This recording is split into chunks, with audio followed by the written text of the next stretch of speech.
Breaking news మనం చూస్తున్నాము. HCA అధ్యక్షుడిపై వేటు పడింది. హెచ్సీఏ అధ్యక్షుడు జగన్మోహన్ రావుపై సస్పెన్షన్ వేటు వేశారు.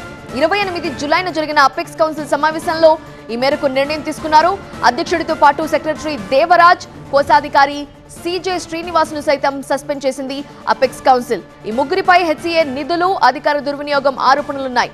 సిఐడి కేసు విచారణ జరుగుతున్న నేపథ్యంలో అపెక్స్ కౌన్సిల్ ఈ నిర్ణయం తీసుకుంది.